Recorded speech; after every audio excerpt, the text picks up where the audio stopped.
Lux presents Hollywood.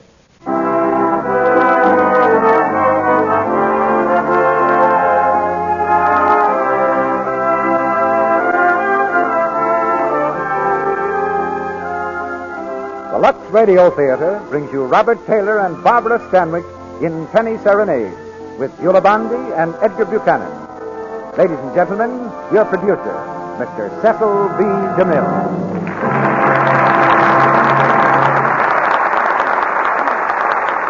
Greetings from Hollywood, ladies and gentlemen. One of the leading characters in tonight's play won't say much, although I believe that's quite customary with ladies of her age. She's the baby that Robert Taylor and Barbara Stanwyck adopt in Penny Serenade. But even in her almost silent state, she helps to make it one of those rare stories that strike a common chord with all audiences. When the right director finds such a story, Hollywood knows it can look forward to an extraordinary picture. And that's what happened when George Stevens brought Penny Serenade to the screen for Columbia Studios. Penny Serenade is a love story, but not a simple boy-meets-girl love story. It's a drama of the deepest human emotions. The story of a boy and a girl whose faith and hope are suddenly dashed by disaster, but who have the courage to reach out again for happiness. The kind of story that demands the talents of stars like the two we have tonight. So it's not easy to catch those two between pictures at the same time. But we saw our chance and took it when Bob finished her cardboard lover at Metro-Goldwyn-Mayer. Beulah Bondi and Edgar Buchanan, from the screencast of Penny Serenade, make tonight's prospect perfect. I see by the papers and hear on the air that certain rules are being laid down about the style of women's clothes, object to help the war economy by saving fabrics. Naturally, every patriotic woman will do her part in a drive like that, and so will Lux Flakes. Like most mere males, I've never professed to understand some of the styles that sweep the country. And if I can't admire, I tactfully hold my peace, or should. But when the style of the moment is conservation, even a thoroughly unstyle-conscious man can understand it.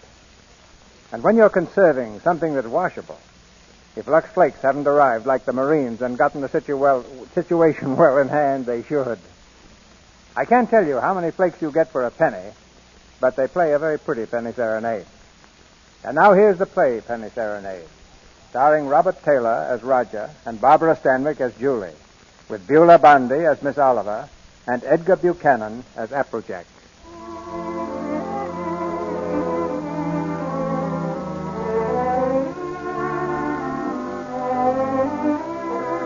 Our scene is quite simple.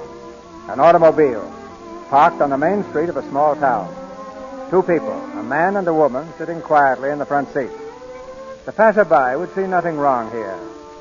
But in this everyday setting, tragedy is taking place. And the lives of two people are changing course. The man is silent, brooding. With a sudden movement, he opens the car door and gets out. What's the matter, Roger? Take the car on home. What about you? I'm not coming home. I don't ever want to see anything or anyone that reminds me. All right. Goodbye. Oh, Roger. Yeah? When you do come home, I may not be there.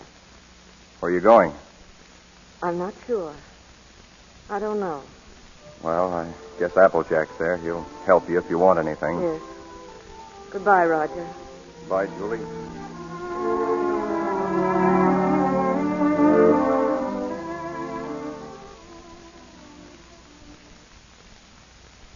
I guess that's everything.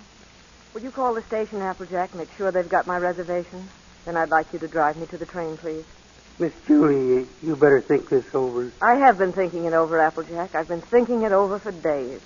I'm leaving. You and Roger have been married a long time. But we don't need each other anymore. When that happens to two people, there's nothing left.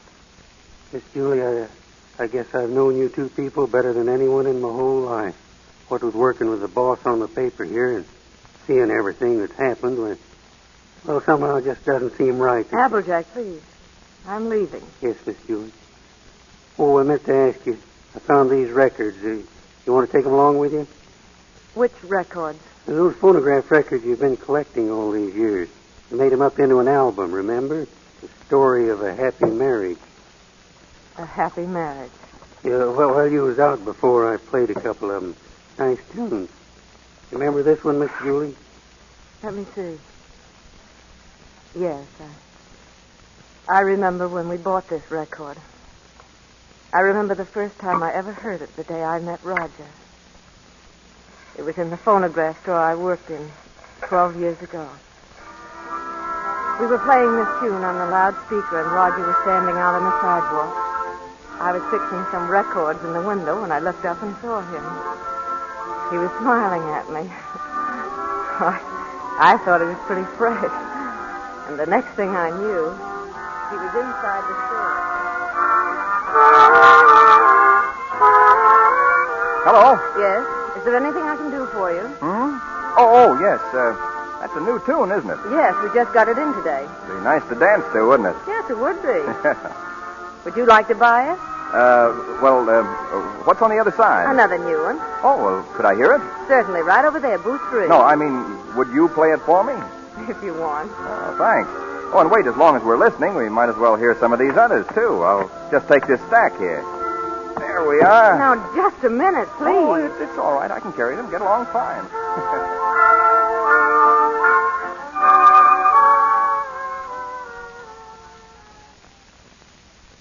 Now, let's see. You're sure you want all these? Oh, yes, sure.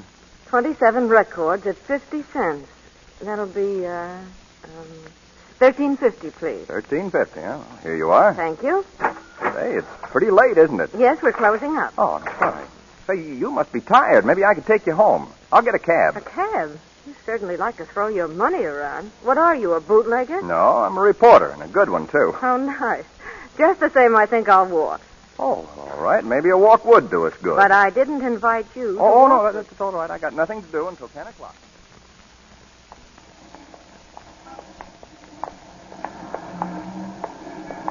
These records are kind of heavy. Yes, they must be. Well, thank you very much. Goodbye. What's the matter? Nothing. I live here, that's all. Oh. Well, good night. Good night. Oh, wait a minute. Do you mind if I ask you a personal question? I guess not. Have you got a phonograph inside? Yes, why? Well, would you let me hear this record? Otherwise, I'll have to take it home and imagine how it sounds. Haven't you got a machine at home? No. Then why on earth did you buy 27... Oh. Silly, wasn't it? Oh, yes.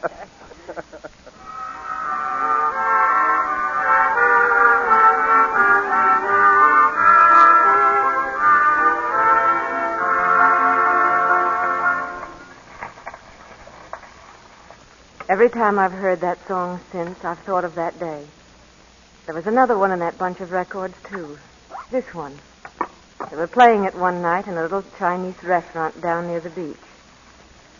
We had stopped off there for dinner on our way home. Roger was very quiet. We sat there for the longest time, never saying a word.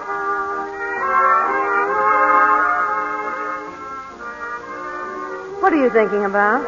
Oh, just wishing we could always be together like this.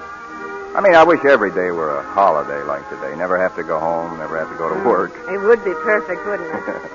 What's that you've got? A rice cake. It's got my fortune inside. What does it say? Oh, nothing. It's silly. Come on, let's say it. All right. It says, baby. These things are a lot of bunk. They never come true. You don't like kids very much, do you? Yeah, I like them all right, except when they're pests. What does your fortune say? Nothing. Here, read it. You will be an old bachelor. Oh, very unromantic. I told you they never come true. We played this one at my New Year's Eve party. I guess I'd known Roger about 4 months. You remember that New Year's Eve, Applejack? You came to my place, but you weren't very happy about it. Look, I don't belong here. Of course you belong here, Applejack. I invited you, didn't I? Hey, where's Roger? He's not here yet. I thought maybe you'd know. Not me. You're pretty crazy about that reporter, aren't you? Oh, I'm fond of him. That's bad. I hate seeing a nice girl like you get mixed up with a newspaper man. I never knew one worth a darn when it came to a woman. Oh, he's a lot of fun to go out with, that's all. Always running down a story, hanging around a speakeasy waiting for the proof to come up. At least that's what they say they're doing, but you never know what they're up to. Of course, for a single man, it's swell. But a married man... Applejack, listen, don't worry about me. I don't need any advice. I never even thought of getting married. No fooling? No fooling. Well, that's fine. Oh, Julie. Here he is now. Hello. Hey, I've got to talk to you right away. Where can we be alone? Why alone? I'm having fun. Come on. We'll go out on the fire escape. But Roger, I'll freeze. Now, Julie, dear, don't be angry. I'd have been here sooner, only a lot's happened. Nice time to come to a party. It's almost 12. Yeah, I know, darling. I'm sorry, but I've had a million things to do. Honey, look, I've had a real break. Flynn quit his job over in China. Imagine what a spot that leaves the paper in. One man in the Orient, and he walks out on the job. Roger, you're going to take his place? Well, that's what they want me to do. Got a ticket in my pocket for a train that leaves at 3 a.m. I'll get to San Francisco just in time to catch the next boat. I can't believe it, Julie. Imagine them picking me. Oh, but you're able, Roger. You have ability. Anyone can see that. You're going? Oh, that's what I wanted to talk to you about. It's a fine salary, 2-year contract. I'm more or less my own boss, and, well, I was wondering... Now, listen, little boy. Of course I want you to go if that's what's worrying you. Please don't think that I wasn't worrying about that. No, what I hurried over here to tell you was, Julie, let's get married. Let's get married tonight, right away. I can send for you in 3 months. I'll have the money then. 3 months? Well, why the rush to get married now? Well, because... What do you think? I want to leave a girl like you running around loose? Suppose somebody else came along. Well, Julie, I've got to have you. Oh, Roger, darling. Julie, is it till death do us part? Till death do us part. Listen, it's New Year's. Julie, I've got everything all set. All you have to do is to sign the marriage license. Come on.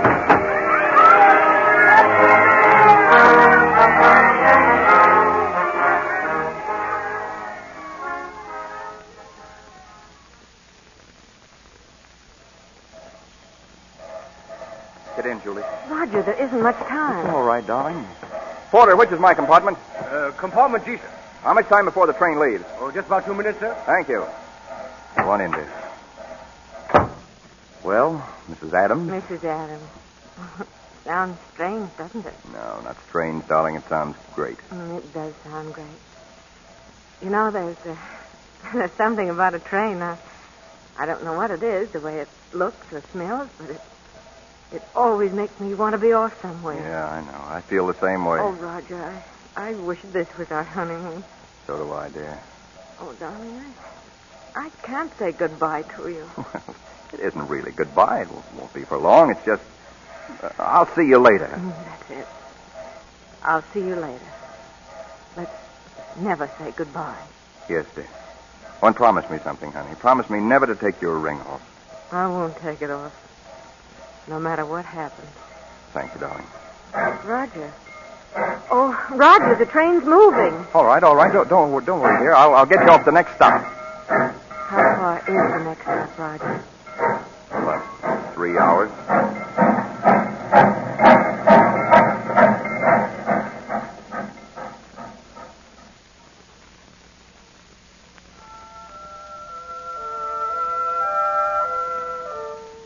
Roger went on to China, and I waited for him to send for me. I didn't have to wait long.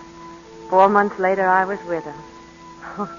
He had a great big house, 4 Chinese servants. Oh, Roger was living like a prince. Well, darling, what do you think of your new home? Roger, I didn't expect anything like this. It doesn't seem real. Are you sure we can afford all this? Oh, now, don't be so practical when I'm romantic. Nothing's too good for my little wife. Are we going to keep it? I mean, stay here right along? Well, certainly, it's yours. I bought the lease from an American who went back. Furniture, 4 servants, 3 kids, everything. Kids? Whose? Servants, they live here. I thought you didn't like children. Who, me? Ah, they're all right. Anyway, I got the whole shebang for $1,000 American. But how in the world did you do it? Get the money to send for me and buy all this, too. I got an advance. An advance? Sure, an advance on my salary. Everybody does that out here. That's how you operate. Oh, Roger. Oh, now you're not going to be one of those wives always worrying about money and budgets, are you? No, but I sort of hate to start off in debt, especially now. What do you mean now? Roger, remember this? What? Oh, the fortune. Sure, you got it at the beach. Imagine you keeping that. You were wrong, darling. Sometimes those things come true. Sure they do, certainly. Well, let's say it. Baby. Say, if I ever... Hey, wait a minute. Roger. Oh, Julie, why didn't you tell me? Why didn't you write me? But you don't like Well, them. of course I do. Why would I have 3 of them running around here? And this will be ours. An American kid. Oh, Julie, this is great. Roger, I'm so glad you want it.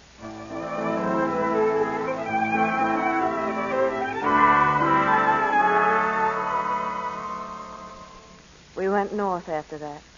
Roger had an assignment away from the city, and I went up with him. Roger began to talk about traveling all our lives, never settling down. Well, we were there about 3 weeks when it happened. I can still hear the sound in my ears. At first, it was just a sort of rumbling. And then it grew louder and louder. The floor began to shake. I could hear the crowd outside screaming. I saw the pictures dancing on the wall. I felt myself falling. Earthquake! Julie, where are you? Julie!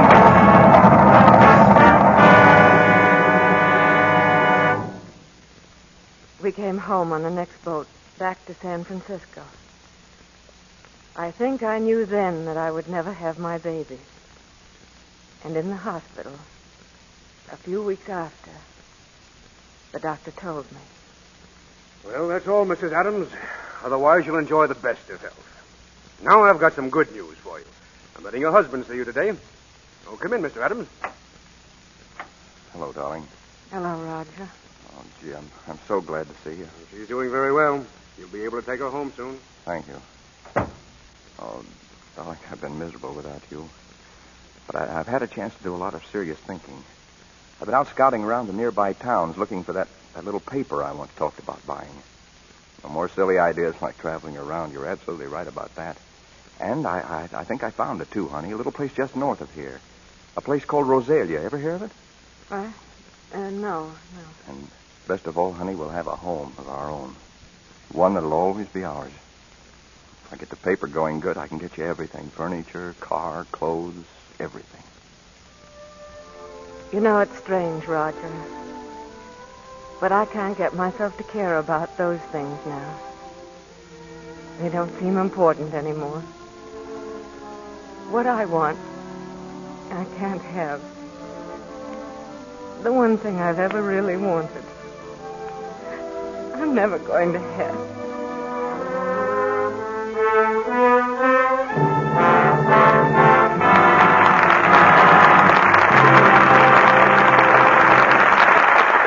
In just a moment, Mr. DeMille will bring our stars, Barbara Stanwyck, Robert Taylor, Beulah Bondi, and Edgar Buchanan, back to the microphone for Act Two of Penny Serenade. Now, here's more news about the Lux Flakes Garden Club. Yes, more news about our wonderful flower bargain. 3 first-quality chrysanthemum plants, a whole $1's worth, which you can have for only 10 cents in the opening tab from a large-size box of Lux Flakes. If you haven't sent for yours yet, well, you'd better mail your order in right away. Tonight, or first thing tomorrow. Single and double chrysanthemums, pom-pom, and button types, all are included in our offer, in rich shades of crimson, yellow, golden bronze, and pure white. 1 in each set of 3 blooms in a pure, glowing shell pink. And every one of these Lux chrysanthemum plants has been treated with transplantone, a vitamin product, to strengthen the roots and produce more vivid colors, earlier flowering, and more perfect blossoms. All through the early fall, just when other flowers are through blooming, these beautiful mums will brighten your garden with color, giving you dozens of flowers from each plant. Mums are easy to grow, you know. Even in a city apartment, they'll thrive in flower pots or sunny window boxes. So you can have fresh-cut flowers at a cost of next to nothing. Order as many sets of 3 chrysanthemum plants as you want, but do it now so you won't be disappointed. Your dealer has order blanks for you to use, or write your name on a piece of paper and mail it with 10 cents in coin, no stamps, please, and the opening tab from a large-size box of Lux Flakes to Lux Garden Club, Hollywood, California. Please allow at least 2 weeks for your plants to reach you. With them, we'll send a leaflet giving planting directions and another telling you how you can get more flower bargains. Remember, for each set of 3 plants you order, send 10 cents in coin and the opening tab from a large-size box of Lux Flakes to Lux Garden Club, Hollywood, California. Be sure to include your name and address. This offer is good only in the United States. Now, our producer, Mr. DeMille. Act 2 of Penny Serenade, starring Robert Taylor as Roger and Barbara Stanwyck as Julie, with Beulah Bundy as Miss Oliver and Edgar Buchanan as Applejack.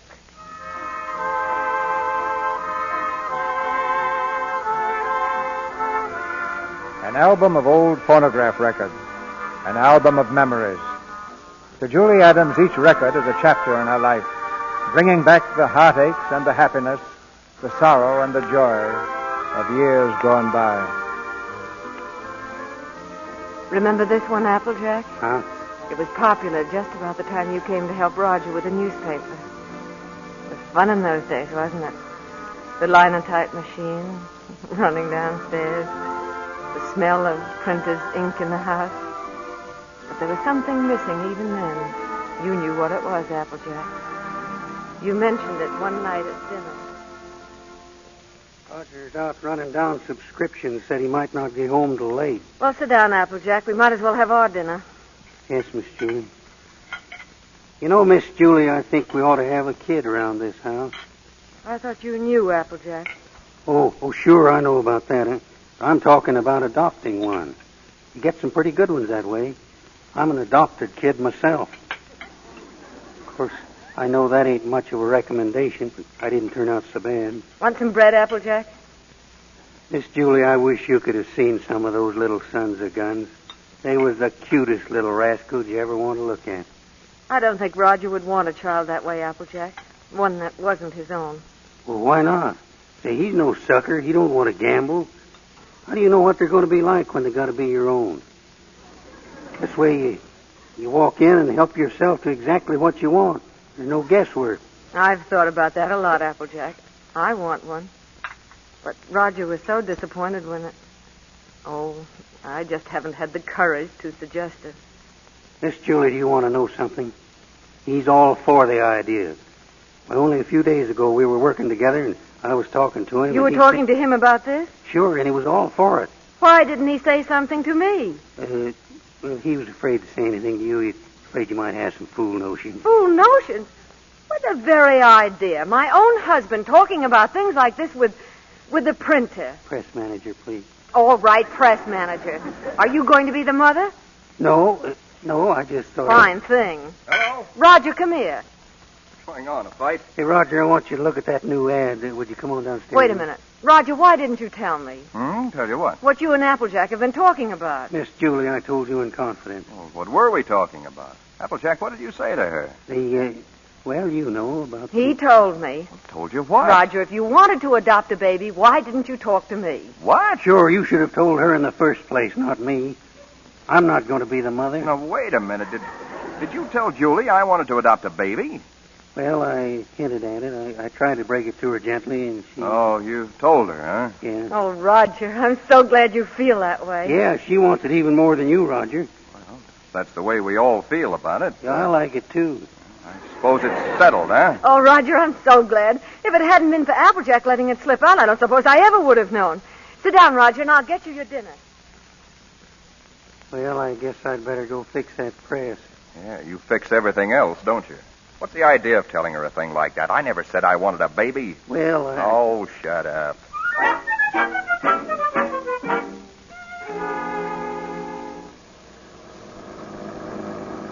Hurry, Roger, hurry. The lady said 3 o'clock. Yeah, look, Julie, while I think of it. Now, when we get to this place, don't get all enthusiastic right off the bat. You know, don't just rush in and grab the first kid you see and go nuts about it. What makes you think I'll grab the first one they show me? I've been doing the shopping in this family for some time now, and I just don't bring home anything. Well, you came home with this tie, didn't you? Well, it's nice. Everybody's wearing bow ties. Yeah.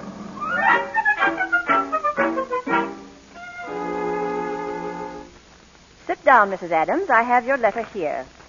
You want a 2-year-old child, blue eyes, curly hair, dimpled chin, sweet disposition. We prefer a boy. But we'd like to look at the girls, too. Now, Julie, you know we agreed on a boy. But it won't hurt to look, will it?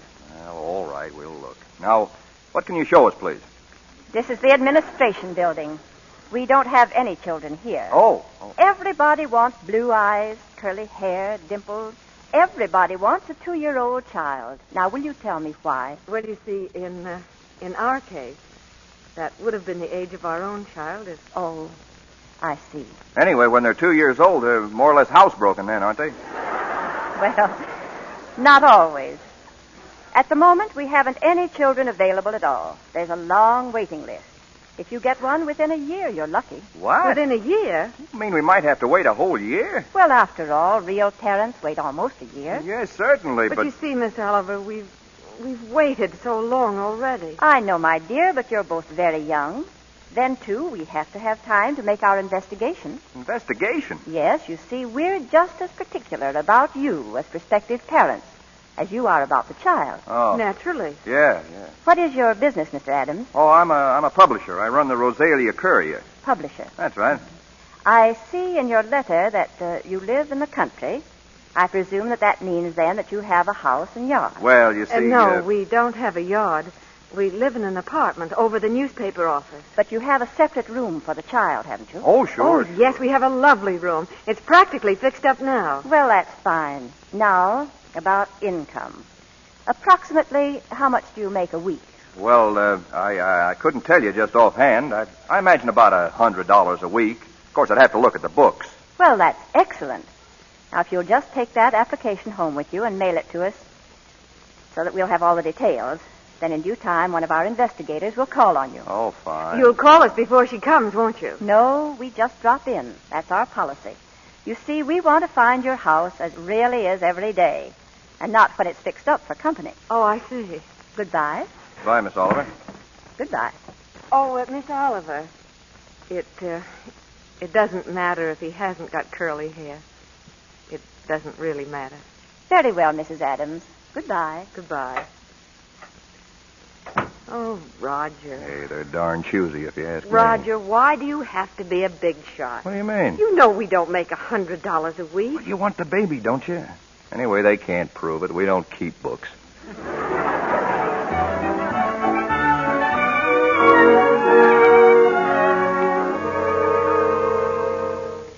The day that Miss Oliver came to investigate us, I was cleaning house. I had on an old dress and my hair was a sight.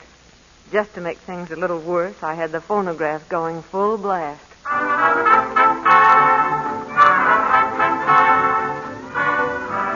Good afternoon. Does Mrs. Adams live here? Yes, upstairs. I'll call her. No, don't bother.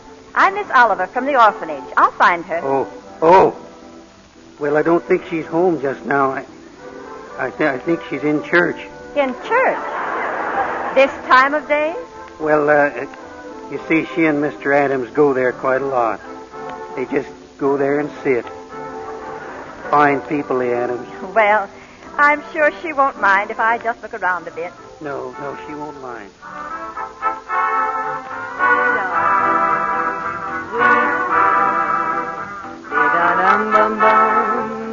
How do you do? Oh, Miss Oliver. Oh. How are you, Mrs. Adams? Oh, I'm sorry. Oh, it's all right. You've come to see the apartment. That's right. Well, this is it. It's not very neat at the moment. We're cleaning. I see. Hey, Julie, where in blazes did you put my pants? Oh, I Roger. have to go around in a bathrobe all day just because you... Hello, Mr. Adams. Well, hello, Miss Oliver. We weren't expecting you. Mr. Adams was working late last night getting out the paper. I understand. Well, I think I have a surprise for you, Mr. Adams. A baby came in yesterday. No. Miss Oliver, you mean that... Well, here, come and sit down. Thank you. That's the reason we came around to see you sooner than we expected. It's a little girl. Oh, well, we don't want a girl. 5 weeks and 3 days old. 5 weeks? Well, we did speak of an older child, you know. Sure, 2 years. You might have to wait a long time. After all, aren't you making too great a point out of the child's age, Mr. Adams? Eventually, this child will be 2 years old. Yeah, but we don't know anything about such little babies. Well, no one does until they have them. And this is such an unusual little baby. Actually, there's another couple who has first choice, but somehow I feel she's exactly the child for you. That's why I wanted you to see her first, and I couldn't resist giving you the chance. Did you bring her with you? Oh, no, she's in the nursery. You and Mr. Adams will have to come over to the city to see her. What is she like, Miss Oliver? Well, I can't describe her exactly, but she's like no other child. Like no other child. Yeah, she isn't a boy. Oh, Roger, there's no harm in looking at her. If you don't like her, I won't say a word. What's the use, Julie? We don't want her. Please, darling, it won't hurt to look at her. Well, all right. We'll look, Miss Oliver. Well, that's fine.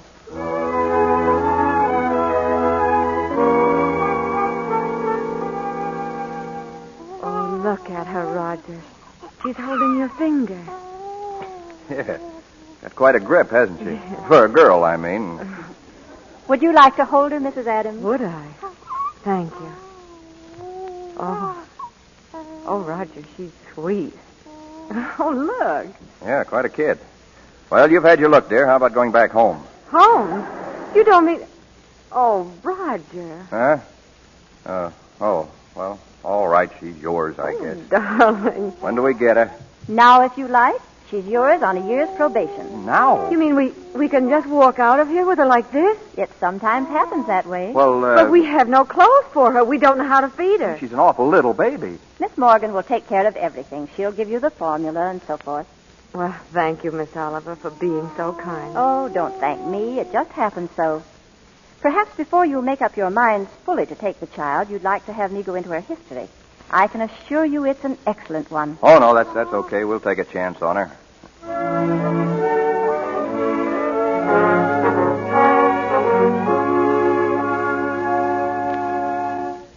Put the chairs around the bed. Look out, you're in the way. Shh, don't make so much noise. She wakes up again, you know what that means. Yeah, that'll do. You think she'll be all right in here? Sure. It'll be okay. She? Yeah. Well, come on, let's go to bed. Oh, I don't know. I don't think I'll go to bed.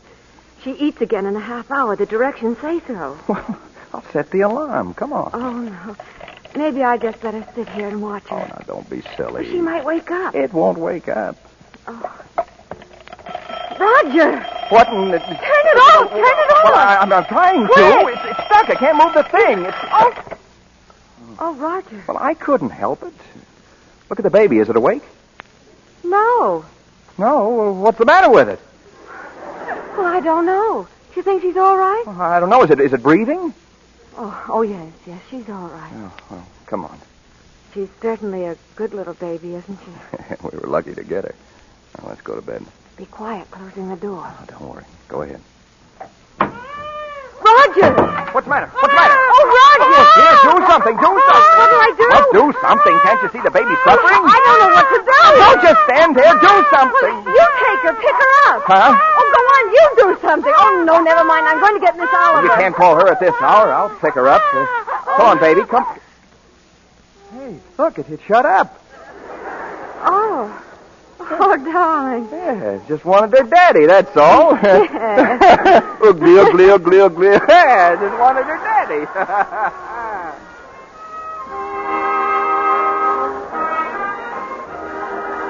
That first year passed so quickly, it seemed like a few short weeks. Roger was happier than I'd ever seen him. Even the trouble he was having with the paper didn't seem to matter. He had trees. Up she goes, down she goes. Hey, Julie, look, she's trying to dance. That's the girl. Go ahead. She's go got on. your smile, Roger. Why, sure, she's good looking. Are you still sorry she wasn't a boy? Uh-huh. A boy? What do you mean a boy? Don't let her hear you say that. You wanted a boy. I didn't want a boy. Oh, hello, Miss Oliver. Roger, turn that off. How do you do, Mrs. Adams? Sit down, Miss Oliver. Thank you so much for letting us know you were coming this time. Hello, Miss Oliver. Trina, this is your fairy godmother, Miss Oliver. Say hello, sweetheart. There. She's not very timid, is she? I can see plainly that she adores her father. Oh, she means everything to us. When are we going to get to own her outright, Miss Oliver? You go before the judge the 27th. The 27th, huh? Fine. Now, these are the same questions that you answered last year. We just want to bring them up to date. Let's see. Religion. Same. Age. Oh, 1 year older. I have that. Profession. Still publisher, isn't it? Yes. Income. Income. Well, you see, Miss Oliver... None. None. I don't understand. Well, that's the way it is in the newspaper game, Miss Oliver. You have to close down once before you really get going. Oh, it's only temporary. I'll have it humming by the 27th. I'm sure you'll find a way, Mr. Adams, but you and I have to prove to the judge that your income is enough to take care of Trina. Oh, you know we'd give Trina everything she needed, Miss Oliver. No matter who else had to suffer around here. I realize that. Well, I must go now. That's all we can do today. Goodbye, Miss Oliver. Goodbye. Mr. Adams, you'll bring the baby when you come before the judge. The 27th. We'll be there.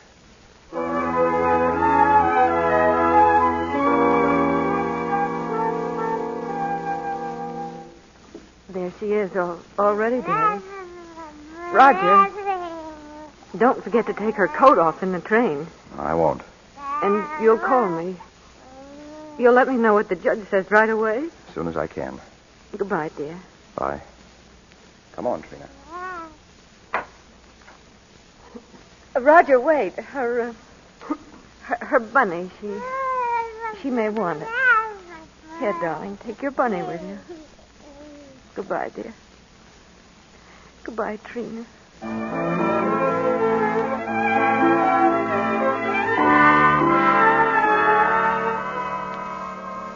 Mr. Adams, in looking over these adoption papers here, I see that you have no income at present. Is that correct? Yes, Your Honor. What is this, Miss Oliver? You know this case should never have come before me. Well, Your Honor, I feel that this is a special case. I've kept hoping until the last minute that Mr. Adams might be able to resume the operation of his paper. But unfortunately... Under these conditions, I can't grant the adoption. This child will have to revert to the orphanage.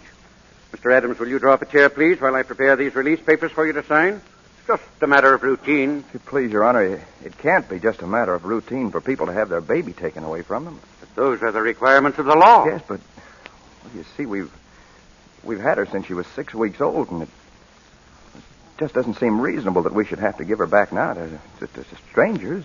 Mr. Adams, you're not here to plead your case. You've had the regular opportunity to prove your fitness to provide. But we are fit, Judge. I'm sorry. Without any income, I have no alternative. Look, Your Honor, she's not like an automobile or an ice box or a piece of furniture or something you buy on time, and then when you can't keep up the payments, they come and take it away from you. Now, Trina, sit still and be a good girl. Well, anyone can give up those things, but I ask you, Judge, how can you give up your own child? And she is our child, just as much as if she'd been born to us. Look, Judge, we've had her over a year now. We've walked the floor with her when she had the colic. We've lost nights of sleep worrying every time she cut a tooth. We've gone through everything. Everything that real parents have with one of their own. And you sit there and say it's a matter of routine for you to take her away from us. Please, Mr. Adams. I'm sorry, Judge, but... Well, you see, we weren't as fortunate as most people. We'd have had one of our own, only... Well, you don't know how badly my wife wanted a child. It wasn't so important to me. I don't know. I suppose most men are like this, but children never meant a great deal to me. Oh, I liked them all right, I suppose, but... Well, what I'm trying to say is... Your Honor, the first time I saw her, she looked so little and helpless. And when she took hold of my finger and held on to it, she just sort of walked into my heart, Judge, and she was there to stay. I didn't know I could feel like that. I'd always been kind of careless and irresponsible. I wanted to be a big shot. I had to be my own boss, that sort of thing. Now here I am standing in front of a judge, pleading for just a little longer so that I can prove to you I can support a little child that doesn't weigh quite 20 pounds. It's not only for my wife and me that I'm asking. It's for Trina's sake, too. She doesn't know any parents but us. She wouldn't know what had happened to her. There's so many little things about her, and nobody'd understand the way Julie and I do. We love her, Judge. Please don't take her away from us. Look, I'm not a big shot now, but I'll do anything. I'll work for anybody. I'll beg, I'll borrow, Oh, please, Judge, I'll sell anything I've got until I get going again. Only she'll never go hungry and she'll never be without clothes. Not as long as I've got two good hands to help me.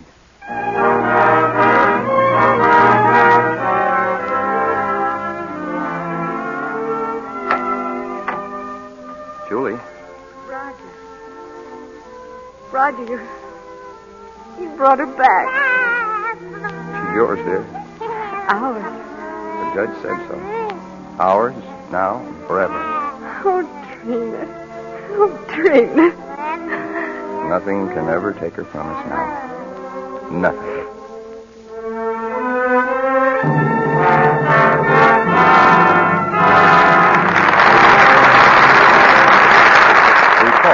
For station identification, this is the Columbia Broadcasting System.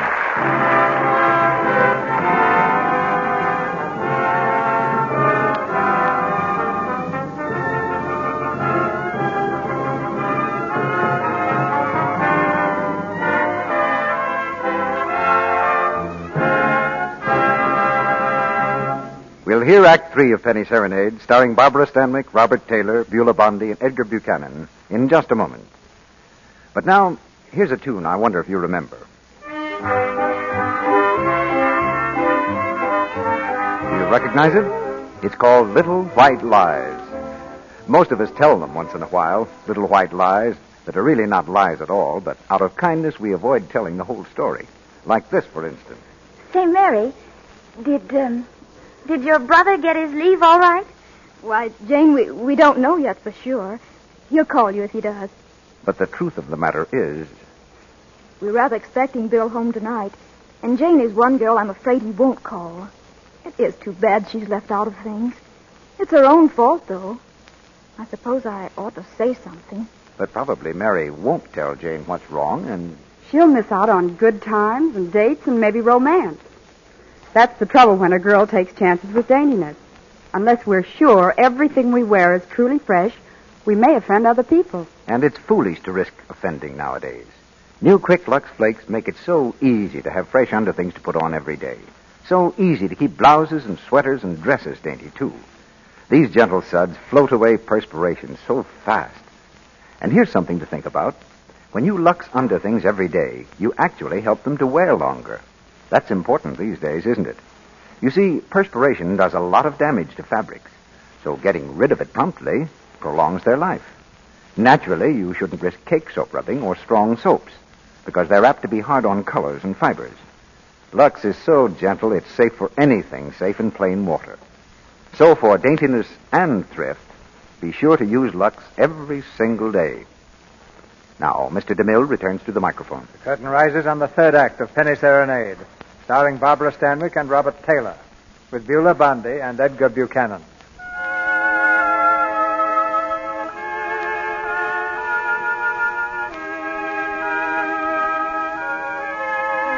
In the little apartment over the newspaper office, Julie Adams plays her album of old records, the story of a happy marriage. She's almost at the end of the album now. As Applejack watches silently, Julie places another record on the turntable.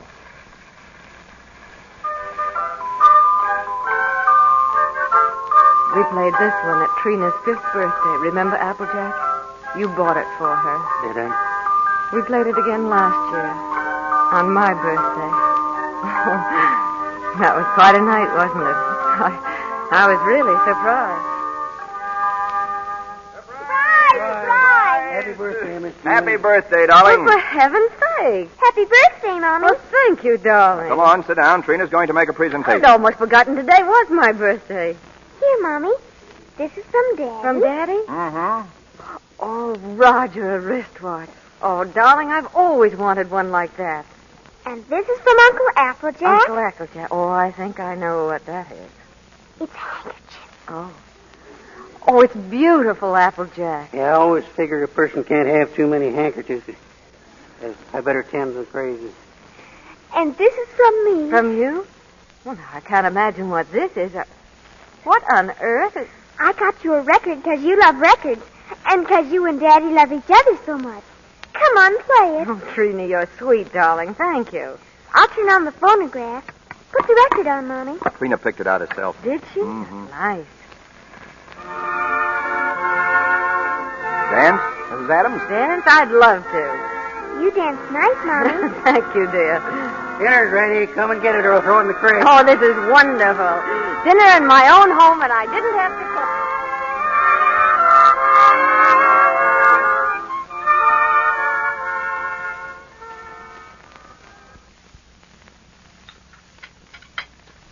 Well, we sure changed the complexion of that bird. We certainly did. What did you do in school today, darling? Oh, I almost forgot. I was choosed. I'm going to be in the Christmas play. In the Christmas play? What are you going to do? I'm going to sing in the carols. Hey, that's all Why, right. Trina, that's wonderful. Oh, it'll be fun making you a caroler's costume. But I don't need any costume. Nobody sees me. Nobody sees you? No. All I have to wear is a clean dress and some sneakers. I'm the echo, and I'm away off behind the scenes. You only hear my voice. Miss Hopkins says it gives a faraway sound, like the angels in heaven. Oh. Well, why do you have to wear the sneakers? The sneakers is so I'll be quiet. I have to walk up a ladder behind the scenes and take a big star with me. Then when I get over the manger, I stop, and then the angels sing. And when my turn comes, I sing the echo. Then I sneak off quietly. And next year, when I'm big, I'll get to be an angel and wear an angel suit. I'll get seen then. Of course you'll get seen then, darling. Is it a long time until next year, Daddy? Oh, no, darling. It'll be here in no time at all.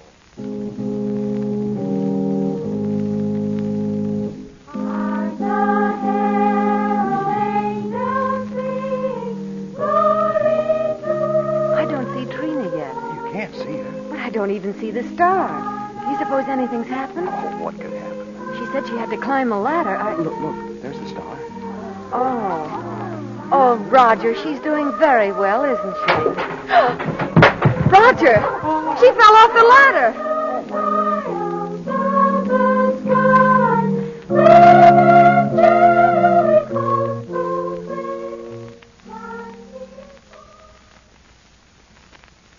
Now, don't you worry, Trina. You did fine. No, I didn't. I spoiled everything. Now Miss Hopkins won't let me be an angel next year. Oh, yes, she will, darling. Certainly she Well, will. I was talking to her, and she said you did fine, Trina. She did? Sure. Why, you were better than all the rest of them put together. See, dear? Honest? Honest. Gee, I don't know what people would do without Christmas. I don't know what we'd do without you, honey.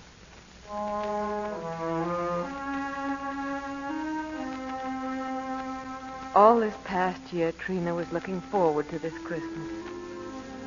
She wanted Miss Oliver to come and see her in the play. I wrote to Miss Oliver just last week. Oliver, I should have written you sooner, but I could not. Less than 3 weeks ago, Trina was here, looking to Roger and me for food and clothing and shelter with the helplessness of the very young. Now she does not need us. A sudden, brief, hopeless illness. And she was gone. Quickly. The day so long ago when she became ours, we said, nothing can ever take her away from us. But we had forgotten about death. With that light step of hers, she has outdistanced us. Roger and I.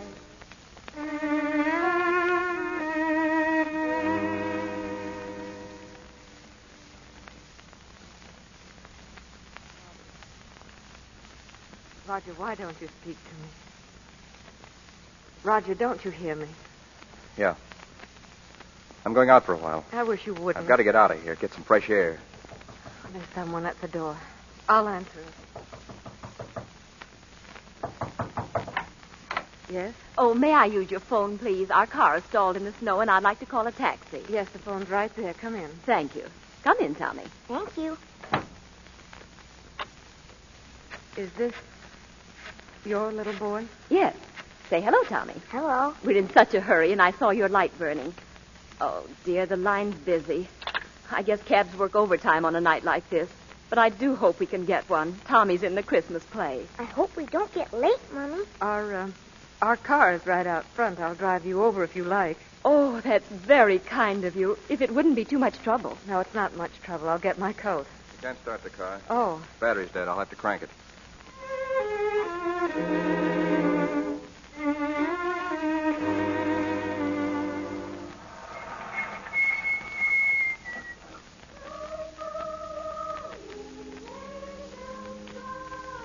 is the nearest I can get. Oh, thank you. This is fine. You can go in the side door. Yes, I know. Mommy, they're singing already. We're late. Good night, and thank you again. If you only knew what these things mean to a child. Good night. Come on, Mommy, come on.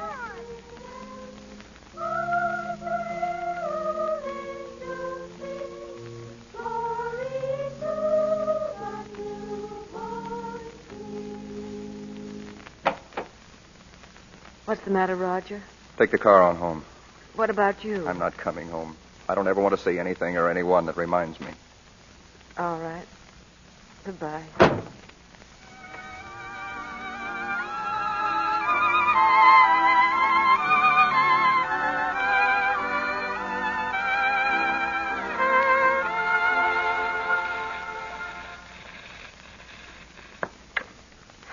That's the last of them, Applejack. Those old songs really take you back, don't they? Yes, they take you back.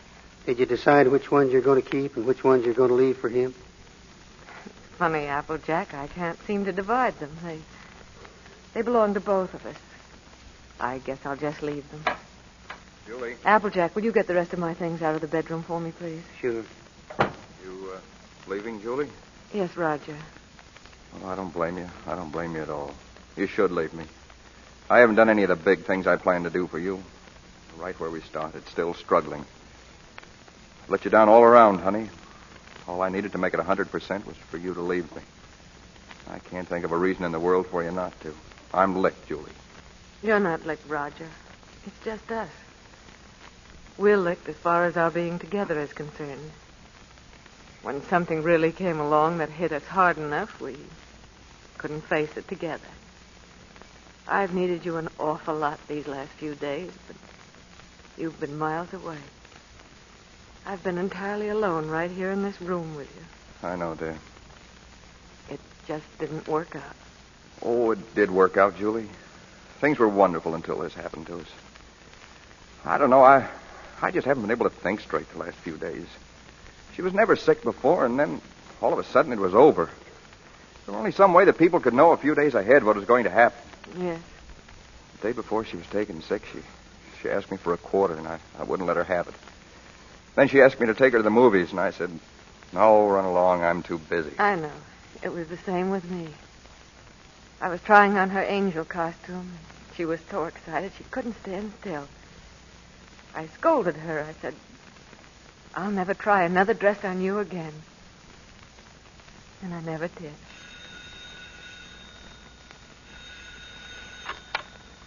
Hello? Oh, it's Miss Oliver. She wants to speak to you. To me? Hello? Hello, Mrs. Adams. Yes, Miss Oliver. It's a very strange thing, Mrs. Adams, but we have a little boy who is just 2 years old. But it's the oddest thing. He's the exact image of the youngster you asked for when you first wrote me. Do you remember? Oh, yes. Roger, listen. Well, I have that old letter here in front of me now. Curly hair, blue eyes, dimples. Now, this is strictly off the record, for really, another couple has the right to see him first. But he's such a remarkable baby that I thought perhaps you and Mr. Adams might want to take a look. Oh, yes. Yes, we do, Miss Oliver. We'll come down and see you tomorrow, if that's all right. Oh, and Miss Oliver, please don't let that other couple see him until we do, will you?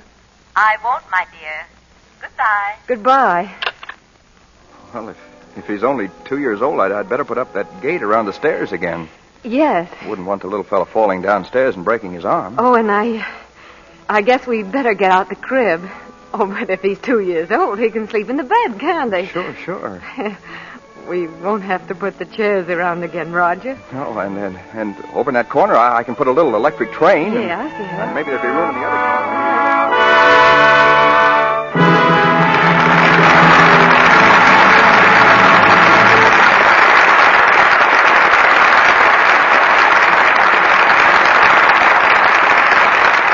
Our stars will be back for a curtain call in just a moment. No matter how you look at it, there's a certain amount of work attached to keeping house. But how you look at it makes a big difference. Take washing dishes, for example. Some people think it's a terrible chore.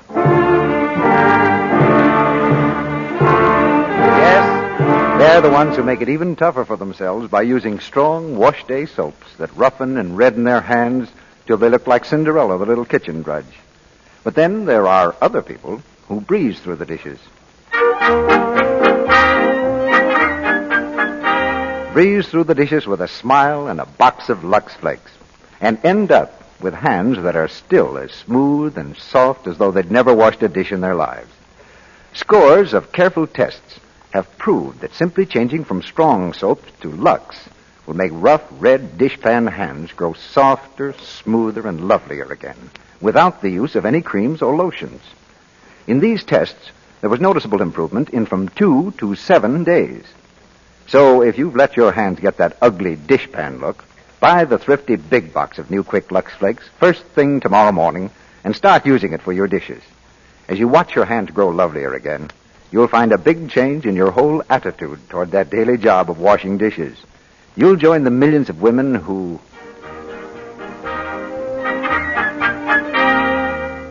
Now, here's Mr. DeMille with our stars. We can't have Barbara Stanwyck and Robert Taylor here every week, though I almost wish we could. But we'll hold them a few moments longer now for a curtain call. Well, thank you, C.B. It's always a pleasure to be here. And tonight, of course, you have my favorite leading lady. Yes. Yeah, that was more or less intentional on our part, Bob. Incidentally, Barbara, I've heard some rather surprising news at Paramount about your picture of the great man's lady. Better let me know the worst right away, C.B. Well, they tell me you play the part of a woman 107 years old. Old enough to be your grandmother, huh, C.B.? I'm afraid it's true, but only during part of the picture. The rest of the time, I'm somewhat younger. Say, I rather like that idea of yours, Bob. What idea is that? Being old enough to be Mr. DeMille's grandmother. Believe me, I'd make little Cecil toe the line. I'll toe the line for you just as you are, Barbara. That's very nice, C.B. Now, what play do you have next week? Changing the subject, eh? Well, next Monday night, we're going to present our adaptation of RKO's Suspicion. And our stars will be Joan Fontaine and Brian Ahern. You'll hear Joan Fontaine repeat the performance that won her an Academy Award in this drama of suspense and mystery. Suspicion is one of the most exciting pictures of the year. So get ready to have your pulse go up a few beats next Monday night. Well, you've got a full order of thrills and suspicion, C.B. I'll be listening. Good night. Good night. Good night. Good night.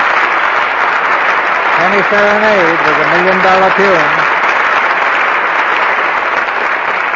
Ladies and gentlemen, you have received many appeals for money in the past few months. You will receive many more. But none with a better claim on your generosity than the Navy Relief Society. The men of the United States Navy are giving their lives for their country every day. The least we can do is to help take care of the loved ones they leave behind. Make a contribution today to the cause of freedom by giving to the Navy Relief Society.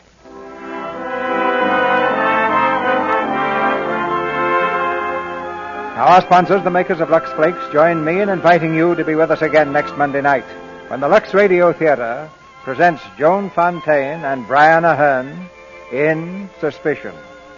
This is Cecil B. DeMille saying good night to you from Hollywood.